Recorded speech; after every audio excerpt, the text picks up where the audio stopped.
এইদিকে বিয়ে যখন হয় তখন এই পাত্র আর পাত্রীর পক্ষে তত্ত্ব যায় না, তত্ত্ব যায় তো মায়েরা। ওই তত্ত্বের মধ্যে সন্দেশের পুতুল পাঠায় না, হ্যাঁ, হাঁস মাছ প্রজাপতি, তারপরে বর বউ কনে আর বউ আর কি সাজায় না তত্ত্বের মধ্যে। কোনোদিন এই বর বউকে ভেঙে খেয়েছে? ওই তত্ত্বের সন্দেশ ভেঙে খেয়েছো? মুন্ডু ভেঙে খেয়ে দেখবে মিষ্টি লাগে, পাটা ভেঙে খেয়ে দেখবে মিষ্টি লাগে। সন্দেশ তো যেটাই খাবেন সেটাই মিষ্টি। হ্যাঁ, বুকগুলো মিষ্টি, হাতটা ভেঙে খাবেন মিষ্টি, কানটা ভেঙে খাবেন মিষ্টি। সন্দেশের পুতুল মানেই যেদিকটাই খাবেন সেদিকটাই মিষ্টি। তাই গোবিন্দের রূপমাধুরী কেমন জানিস? যেদিকটাই দর্শন করবি, যেদিকটাই আস্বাদন করবি, সেদিকটাই তোর জীবন ভরে যাবে। সে তুমি চরণ ধরো, সে তুমি বদন ধরো, সে তুমি হাত ধরো, সে পা ধরো, সে তুমি কোমর ভালোবাসো, বলো বুক ভালোই বাসো, আর গলা বাসো কি মাথার চুল ভালোবাসো। গোবিন্দের যে অঙ্গের দিকে যার মন যাবে, সকল অঙ্গ প্রত্যঙ্গে গোবিন্দের প্রেম মাখায় আছে। জ্ঞান দাসেতে কয় শুধুই সে সুধাময়, জ্ঞান দাসেতে কয় শুধুই সে সুধাময়। বলে আর কিছু নয়, আর কিছু নয়, শুধুই সে সুধাময়। আর কিছু নয়, আর কিছু নয়, শুধুই সে সুধাময়। আর কিছু নয়, আর কিছু নয়, ওগো শুধুই সে সুধাময়। আর কিছু নয়, আর কিছু নয়, শুধুই সে সুধাময়। জ্ঞান দাসেতে কয় শুধুই সে সুধাময়। গোকুলে নন্দের বালা কানো, গোকুলে নন্দের বালা কানো, গোকুলে নন্দের বালা কানো, গোকুল নন্দের বালা কানো। সখীরে আমার সবই গেল, সখীরে আমার সবই গেল, ওই কৃষ্ণ রূপে নয়ন দিয়ে সখীরে আমার সবই গেল। কৃষ্ণ রূপে নয়ন দিয়ে সখীরে আমার সবই গেল, ওই কৃষ্ণ রূপে নয়ন দিয়ে সখীরে আমার সবই গেল। কৃষ্ণ রূপে নয়ন দিয়ে সখীরে আমার সবই গেল। ওই যমুনার কালো জলে ওই কৃষ্ণ রূপে বিভোর হলাম, যমুনার কালো জলে কৃষ্ণ কৃষ্ণ কৃষ্ণ বলে, যমুনার কালো জলে কৃষ্ণ কৃষ্ণ কৃষ্ণ বলে, যমুনার কালো জলে কৃষ্ণ কৃষ্ণ কৃষ্ণ বলে, সখীরে আমার সবই গেল। জ্ঞান দাসেতে কয় শুধুই সে সুধাময়। গোকুলে নন্দের বালা কানো, গোকুলে নন্দের বালা কানো, গোকুলে নন্দের বালা কানো, গোকুল নন্দের বালা কানো।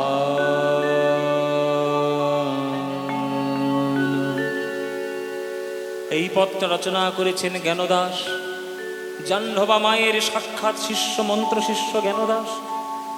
বর্ধমানের কান্দ্রা জেলার জ্ঞানদাস, জ্ঞানদাসের কৃপা বলে নিম্ব বৃক্ষে আম্র ফলে।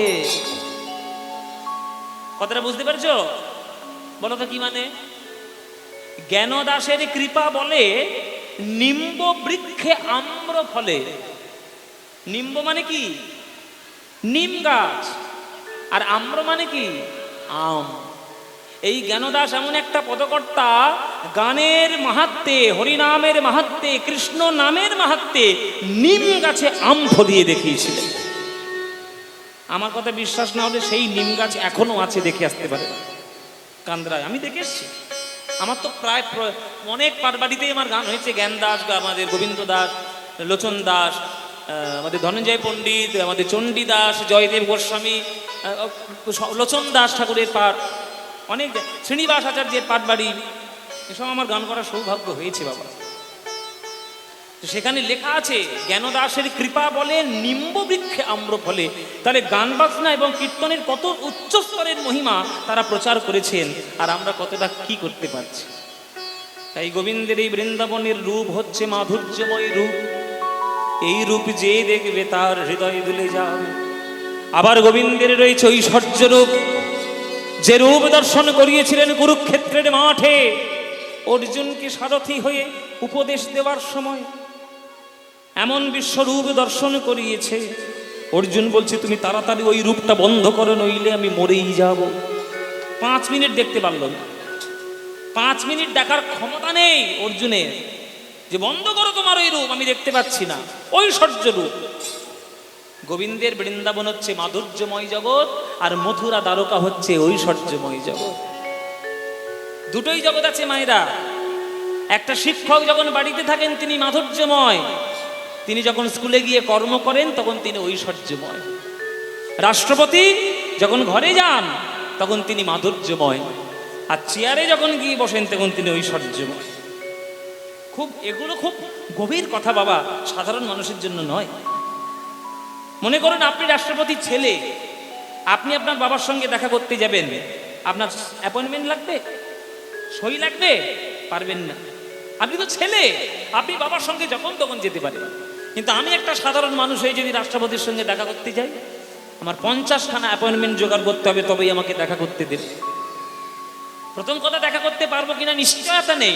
অথচ আছে, যদি আমার রেকমেন্ডেশন থাকে, লেটার, যদি আমার মুখ্যমন্ত্রী একটা রেকমেন্ড করে দেয়, বা যদি কোনো একটা বড় এমএলএ বা কোনো ভিভিআইপি যদি অ্যাপয়েন্টমেন্ট করে দেয়, তাহলে আমি দেখতে পারি।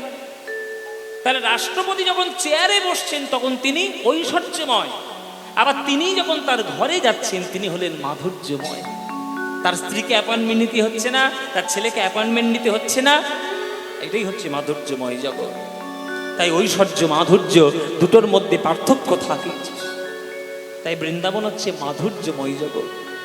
ওই জন্যই কাজী নজরুল ইসলাম লিখেছিলেন না, যে খেলিছ এ বিশ্ব লয়ে বিরাট শিশু। এই বলেছি মানে আবার করতে হবে। আমি উদাহরণ দেওয়ার জন্য বলছি। হ্যাঁ, যদিও এটাও একটা রূপের গান, এটাও একটা রূপের গান, তবে এটা ঐশ্বর্যময় রূপের গান। শুনবেন। খেলিছ এ বিশ্ব লয়ে বিরাট শিশু, আনমনে খেলিছ এ বিশ্ব লয়ে বিরাট শিশু, আনমনে খেলিছ। প্রলয় সৃষ্টি তব পুতুল খেলা, প্রলয় সৃষ্টি তব পুতুল খেলা, নিরজনে প্রভু নিরজনে খেলিছ এ বিশ্ব লয়ে বিরাট শিশু, আনমনে খেলিছ।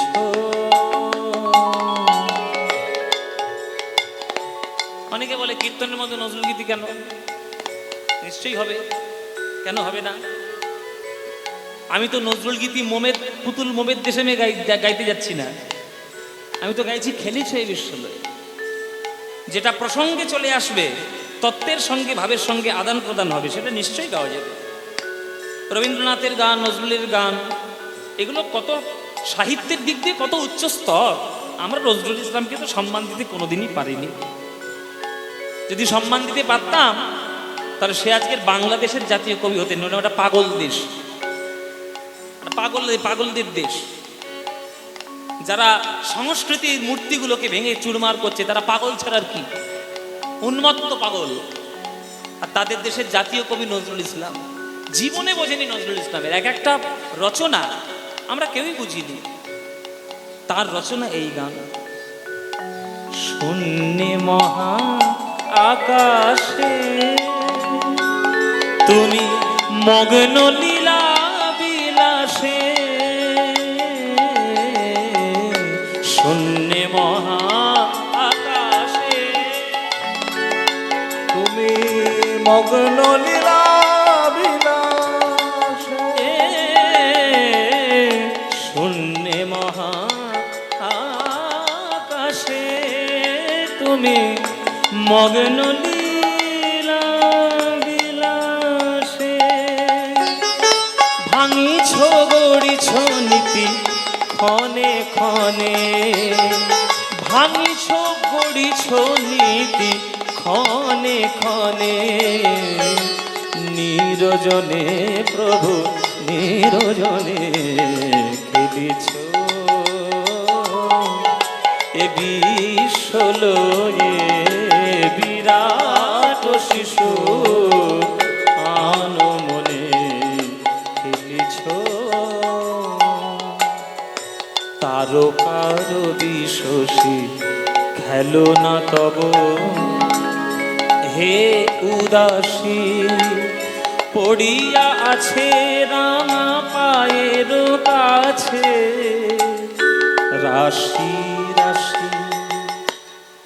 শুধু গান শুনলে হবে না, বিজ্ঞান পড়তে হবে, বিজ্ঞানটা পড়তে হবে, নইলে এইসব গান বুঝতে পারবে না। বলা আছে ভগবান মহাবিষ্ণু যখন শয়নে থাকেন তার নাকের নিঃশ্বাসের মাধ্যমে জগৎ সৃষ্টি হয়, আবার জগৎ প্রলয় হয়। তাহলে একটা মানুষ আমরা নিঃশ্বাস নিই কেমন ভাবে নিচ্ছি, ক্ষণে ক্ষণে নিচ্ছি, সেকেন্ডে সেকেন্ডে নিচ্ছি। তাহলে আমরা সেকেন্ডে সেকেন্ডে নিঃশ্বাস প্রশ্বাস নিচ্ছি, মানে ভগবান বিষ্ণু নিচ্ছেন। তাহলে তার দেহটা কত বড় হতে পারে যে তার নাকের শ্বাসের মাধ্যমে জগৎ সৃষ্টি হচ্ছে, আবার তার ভেতরে গিয়ে জগৎটা প্রলয় হয়ে যাচ্ছে। সেই কথাটাই লিখেছেন যে ভাঙিছ গড়িছ নীতি ক্ষণে ক্ষণে ক্ষণে ক্ষণে। এই আজকের দিনে কটা তারা মহাকাশে নষ্ট হয়ে গেছে আর কটা তারার নতুন জন্ম হয়েছে তোমরা কি জানো? আমরা কেউ জানি না। আমাদের গ্যালাক্সিটার নাম হচ্ছে মিল্কি ওয়ে গ্যালাক্সি। এই মিল্কি ওয়ে গ্যালাক্সির মধ্যে পৃথিবী কোথায় যদি খুঁজতে চাও দূরবীন নিয়ে খুঁজতে হবে, তবুও সেই সামান্য ধুলোর মতো পৃথিবী। আর আমাদের মনের মধ্যে কত অহংকার, ধ্বংস না সৃষ্টি না করে ধ্বংসের কাজে লাগাচ্ছি, বড় বড় বোমা তৈরি করছি, দিন রাত শুধু হুমকি দিচ্ছি মেরে ফেলবো মেরে ফেলবো। ওই যে পাকিস্তানে সব উন্মত্ত পাগলগুলো আছে না, দিন রাত শুধু হুমকি দেয় ভারত একটা পরমাণু মারবো। আরে আমাদের মারলে একটা রাজ্য নষ্ট হবে, তোদের গোটা দেশ নষ্ট হয়ে যাবে, একবারে পৃথিবীর মানচিত্র থেকে উড়িয়ে দিতে পারবে ভারত। এসব উন্মত্ত পাগল ছাড়া কিচ্ছু না। সামান্য পৃথিবী একটা এই চুটকি মেরেছিল 20 সালে করোনার মাধ্যমে, সব পৃথিবী স্তব্ধ হয়ে গেছিল ঘরের মধ্যে বন্দি 2 বছর। তাহলে বড় বড় বাতেলা মারছো, বড় বড় বাতেলা করছে ওই টিভির মধ্যে বসে বসে। যুক্তি, সব যুক্তি চলে যাবে যখন প্রকৃতি রুষ্ট হয়ে যাবে। ভগবান যখন মনে করবেন যে রাখবো তো রাখবো, আর ভগবান যখন মনে করবেন সব দিয়ে দেব শেষ করে, সব চলে যাবে, কারোর কিচ্ছু করার থাকবে না। তারকার বিশ্বসী খেলো না তব হে উদাসী, পড়িয়া আছে রাঙা পায়ের কাছে রাশি রাশি। সারে গামা মা গামা মা গামা মা গামা মা গামা গামা পদ পদ মা প গামা প মা গামা গরে সা। এটা ভৈরবী, ওটা গৌরী, এটা ভৈরবী। সারে গামা পা মা গামা রে সা, সারে গামা পদ মা গা গামা ধানে সারে রে নে দা গা রে সা সারে নি সা ধানে পদ মা পা গামা পা মা গামা রে সা গামা রে সা গা। কে অবিকার নিত্য তুমি হে উদার, সুখে দুঃখে অবিকার, নিত্য তুমি হে উদার, সুখে দুঃখে অবিকার।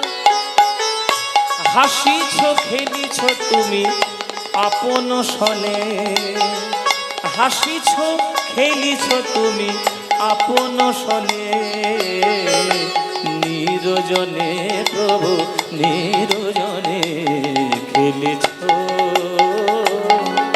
এ বিশ্বলয়ে বিরাট শিশু আনমনে খেলিছ। বিশ্বলয়ে বিরাট শিশু আনমনে খেলিছ খেলিছ। চলেছ ও,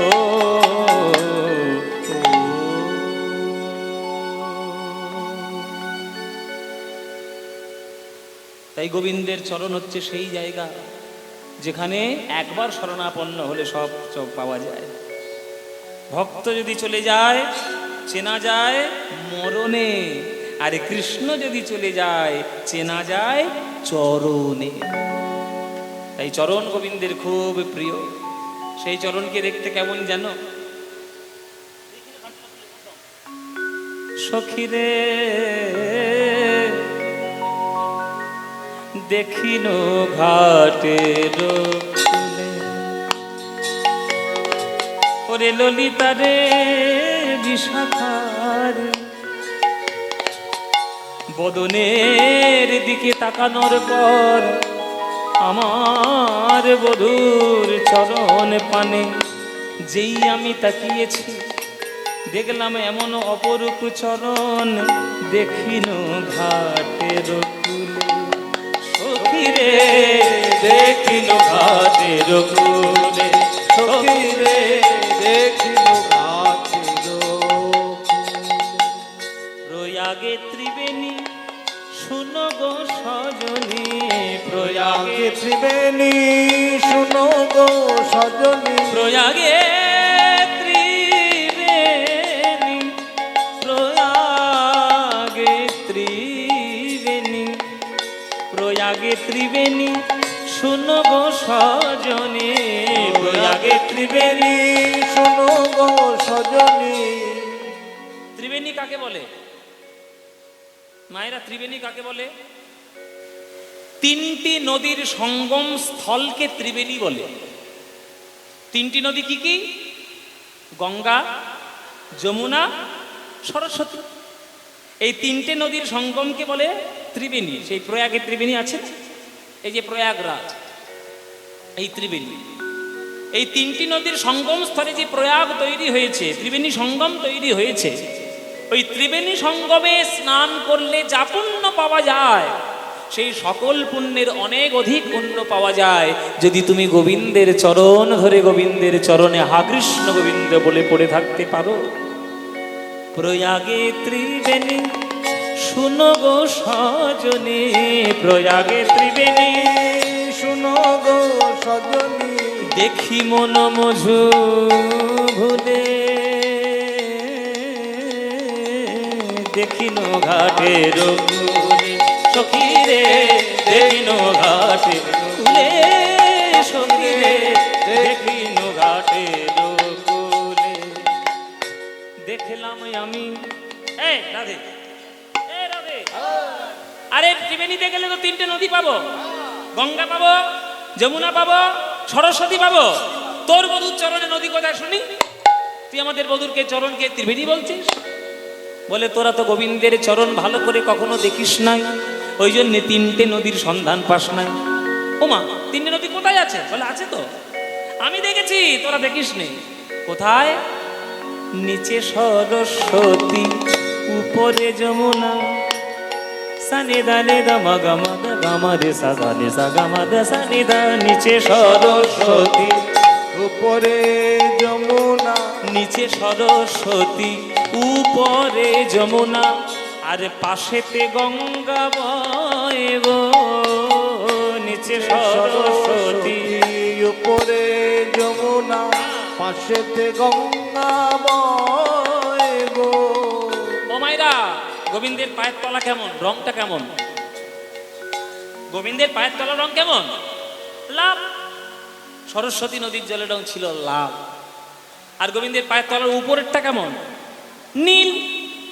তাহলে গঙ্গা নদী, আমার যমুনা নদীর জলের রং নীল। নিচে লাল, উপরে নীল, লাল নীল, লাল নীল, লাল নীল, এই করতে করতে মাঝখানে একটা ঘোলা বর্ণের সৃষ্টি হয়েছে। গঙ্গা নদীর জলের রং কেমন? ঘোলা। আপনি সারা ভারতবর্ষ ঘুরবেন, গঙ্গা সবসময় ঘোলাই, সবসময় ঘোলা। যেখান থেকে জন্ম নিয়েছে সেইখান থেকে ঘোলা। শুধুমাত্র একেবারে উৎপত্তি স্থলটা যেহেতু পাথরের সঙ্গমে থাকে, মাটির সংস্পর্শে বেশি থাকে না, ওই জন্য সেখানে টলটলে পরিষ্কার জল থাকে। কিন্তু যেই আপনার চলে আসবে এই হরিদ্বারটা ছেড়ে, অমনি ওই যে ঘোলা বর্ণটা সৃষ্টি হলো, আমাদের পুরো গঙ্গা সাগর পর্যন্ত ঘোলা। তাই গোবিন্দের চরণের পাশটা হলো ঘোলা বর্ণ গঙ্গা, নিচে সরস্বতী, উপরে যমুনা, আর পাশেতে গঙ্গা বয় গো। নিচে সরস্বতী, উপরে যমুনা, পাশেতে গঙ্গা বয় গো। ওগো ত্রিবেণী উপরে দুই তরু শোভে, ত্রিবেণী উপরে দুই তরু শোভে, কিবা অপরূপ শোভা হয়। দেখিনু ঘাটের কুলে সখী, দেখিনু ফুলে সখী রে, দেখিনু ঘাটের কুলে। আর কহে শ্যামানন্দে মনের আনন্দে, কিবা অপরূপ শোভা তায়। শ্যামের চরণ জিনিয়া ভুবন, জগজন মন লোভে। দেখিন ঘাটের কুলে সখী রে, দেখিন ঘাটের নিতাই গৌর হরি হরি। দেখিনু ঘাটের কুলে সখী রে, দেখিনু ঘাটের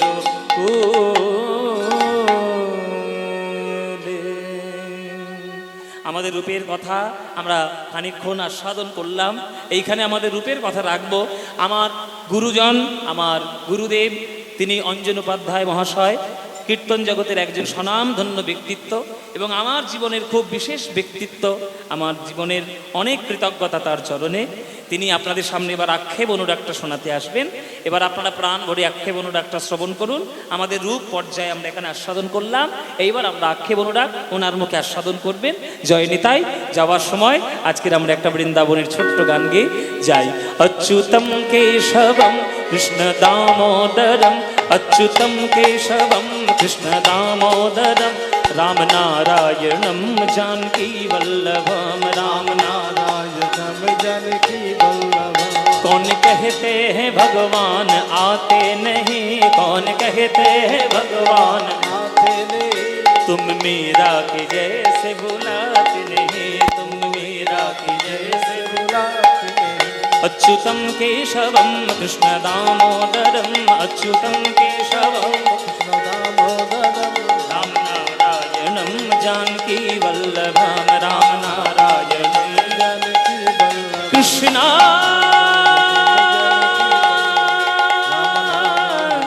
जानकी कृष्णा